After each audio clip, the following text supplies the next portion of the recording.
Bem, pessoal, sejam todos bem-vindos a mais uma aula do canal Gênios da Física. Hoje vamos falar sobre a solução da equação diferencial para o MHS. O que é o MHS? É um movimento harmônico simples.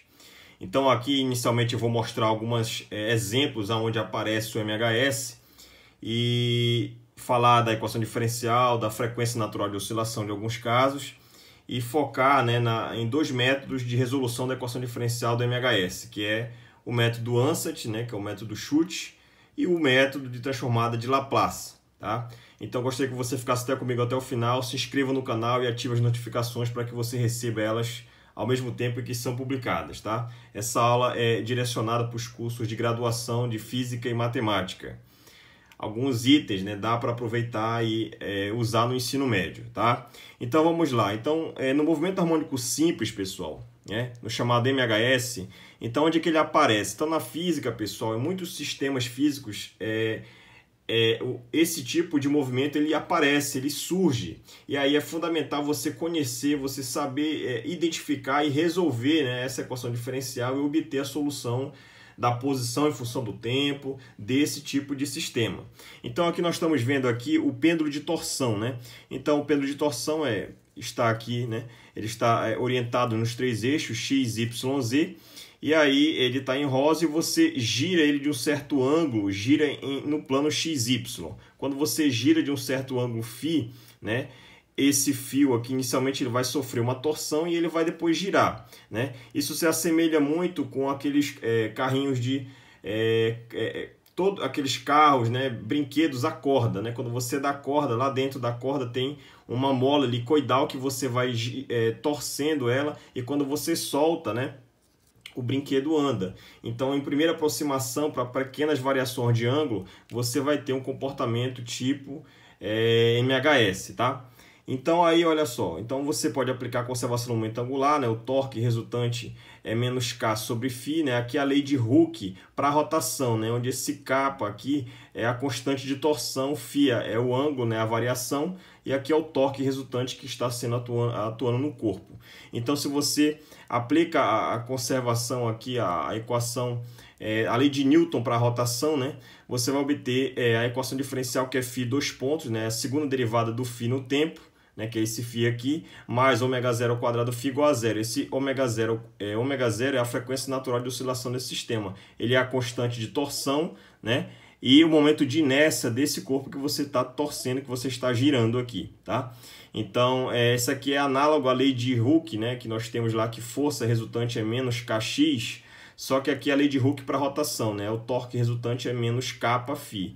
Lá é a constante da mola, aqui é a constante de torção, tá? Lá o deslocamento, aqui a variação de ângulo. Um outro exemplo interessante, além do pêndulo de torção, é quando você tem um objeto, imagine que você esteja aqui, no caso na Terra, a Terra tem uma massa m, raio r, e você pega um pequeno objeto, uma caneta, um objeto com uma certa massa mzinho, e desloca ele de uma certa altura em relação ao solo.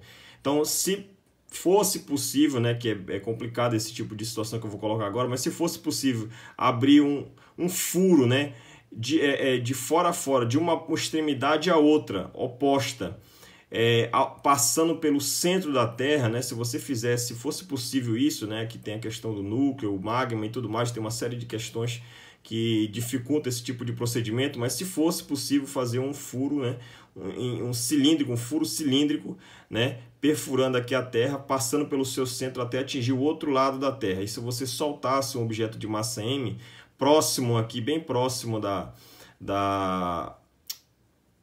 do solo, essa altura é muito menor do que o raio da Terra. Se você soltar, a força gravitacional vai atrair aqui esse objeto, ele vai se aproximar aqui do centro, aí depois por inércia ele passa. E depois ele vai voltar, vai ser atraído de novo, porque a força gravitacional é atrativa, e vai voltar. Então ele vai ficar nesse sobe e desce, você desprezar o atrito e outras forças externas. Se você aplicar a segunda lei de Newton, a conservação do momento linear, você chega numa equação em primeira aproximação, tá? Que o z dois pontos, essa altura aqui, z dois pontos é o ω0 ao quadrado, z aproximadamente igual a g. Então, aqui em cima você tem uma equação diferencial de segunda ordem, coeficientes constantes, homogênea e linear.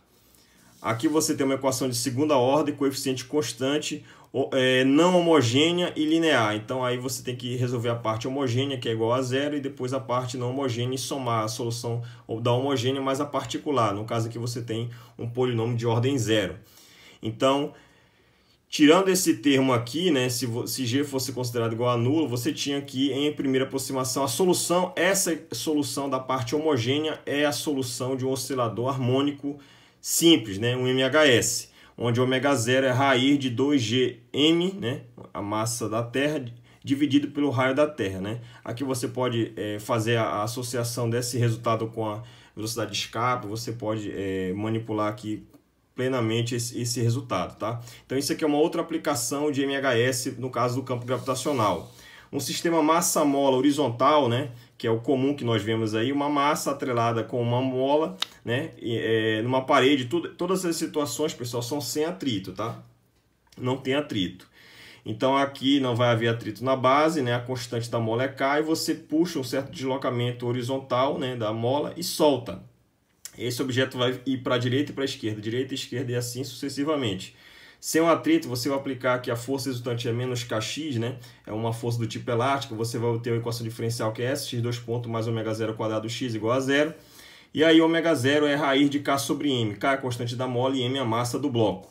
Uma outra aplicação de MHS que nós podemos ver é o mesmo sistema anterior, né? É o massa-mola, só que é na vertical. Então, quando você aplica a lei de Newton da conservação do momento linear, né? Você vai mostrar que a equação diferencial vai ficar essa aqui, ó, Z2 pontos, ômega zero, uma equação diferencial de segunda ordem, coeficiente constante, linear e não homogênea. Então, tu vai ter que resolver a parte homogênea, que é quando essa equação é igual a zero, e ela, no jeito que está aqui, completa a solução particular. Depois vai somar as duas. Então, a solução homogênea é a solução de um MHS. Então, você tem que resolver o MHS para você obter a solução desse problema. Então, é um sistema do tipo massa-mola na vertical. Uma outra aplicação desse sistema de MHS é o nosso pêndulo simples, né? Então, o pêndulo está preso no teto, tem um certo comprimento L e uma massa M. Então, você coloca aquele para oscilar para pequenos ângulos, para ângulos muito da ordem até no máximo de 10 graus, né? O que você vai ter é que em pequenas oscilações, esse pêndulo aqui, ele vai obedecer ao MHS, né? Então, você vai ter a aproximação que o θ pode ser aproximadamente 10, né? Um θ muito menor que 1. E o seno de θ é aproximadamente θ, né? Quando você faz a expansão inteira disso aqui. Então, você pode mostrar que esse ângulo, essa variação aqui angular lateral, ela vai ter uma equação muito parecida com a equação do MHS, né? Segunda derivada mais a frequência ao quadrado vezes θ igual a zero. Então, essas expressões, sempre quando você tem uma segunda derivada de uma dada variável em relação ao tempo, mais uma frequência ao quadrado vezes aquela função igual a zero, essa é a equação diferencial do nosso MHS, tá? Então, ômega zero aqui vai ser raiz de G sobre L, né? Aqui dá para te calcular o período e etc. Frequência linear, frequência angular, tá? Aqui uma outra aplicação é quando você tem um tubo em forma de U e lá dentro tem um líquido, né? Um fluido. E aí, se você pega uma certa região e delimita como sendo o teu referencial igual a zero, então se você permitir colocar esse fluido dentro desse tubo em U, o que vai acontecer é que para pequenas oscilações em torno dessa linha pontilhada, que é a minha origem, né, Z igual a zero, ele vai oscilar para cima Z, né, e para baixo menos Z. Então ele vai ficar subindo, aqui ele sobe, depois ele vai descer. Quando ele descer, a parte daqui vai subir, né, e essa desce. Aí essa aqui vai descer, essa vai subir. Então ele vai ficar oscilando para cima e para baixo, para um lado e para o outro aqui, no tubo em U, em torno desse ponto central que é Z igual a zero. Então, se você usar a equação de Bernoulli mais a conservação da energia, você pode mostrar que a equação é muito parecida com essa aqui, né?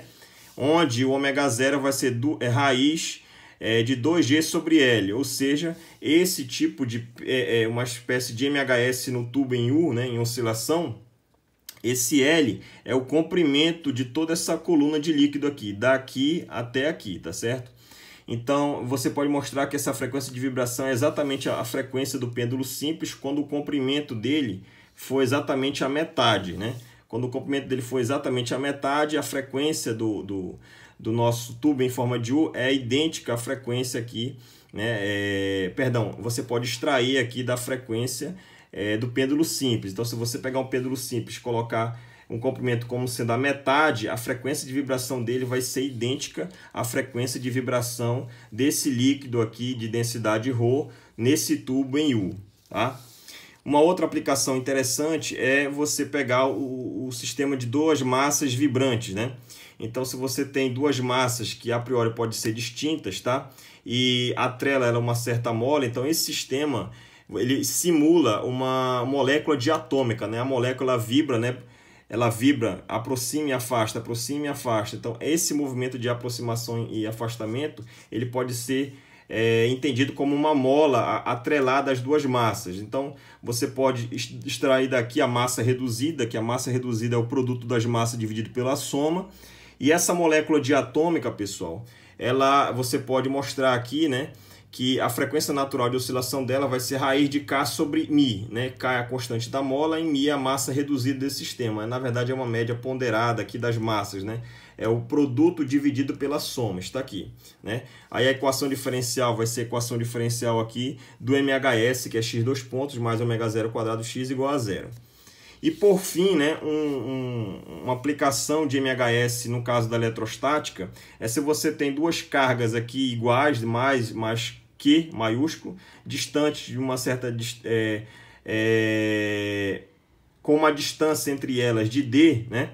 E aí você coloca exatamente na mediatriz, que é o ponto médio dessa distância, ou seja, em D sobre 2, desloca lateralmente aqui um certo valor Y, uma carga de menos Q de massa M. O que vai acontecer? A gente sabe da eletrostática que cargas de sinais contrários se atraem. Então essa carga aqui, Q maiúsculo, atrai a menos Q para cá. E essa outra, como tem a mesma intensidade da carga e a mesma distância, né, é um triângulo tipo isósceles, você vai ter uma mesma força. A mesma força aqui é idêntica daqui. E aí você sabe que a força resultante nessa carga vai ser o quê? Né? Vai ter o peso, né, puxando ele para baixo, né, obviamente, e também vai ter aqui uma resultante da força elétrica. Então, a componente horizontal vai se cancelar essa com essa, né, porque são idênticas, e a componente na direção Y vai se somar essa com essa aqui. Então, vai ser duas vezes essa força elétrica atuando para baixo. Então, ela vai se aproximar da origem, por inércia ela vai passar, quando estiver do lado oposto, vai ocorrer a mesma situação, só que para cima. Aí ela vai ser atraída, a resultante, a força resultante vai estar para cima. Então, ela vai subir e descer, ela vai executar aqui um MHS. Então, para esse Y, quando essa altura aqui for muito menor que essa distância, né, o que vai acontecer é que esse sistema ele vai se comportar como MHS, e a frequência de oscilação dele vai ser duas vezes raiz quadrada dessa carga maiúsculo Q com essa carga minúsculo Q dividido por πε0 μd ao cubo, né? Π é a constante, ε0 é a permissividade elétrica do meio, m é a massa aqui da carga teste e d é a distância entre as cargas mais Q aqui, tá certo? D ao cubo, raiz quadrada de todo esse termo. Então essas são as aplicações, digamos, os exemplos que nós podemos ver de MHS em várias situações. Na próxima aula eu vou resolver esse tipo de movimento que é conhecido, né, bastante conhecido na natureza, né, especialmente na física, e aplicar dois métodos de resolução para resolver esse tipo de sistema. Até mais e bons estudos!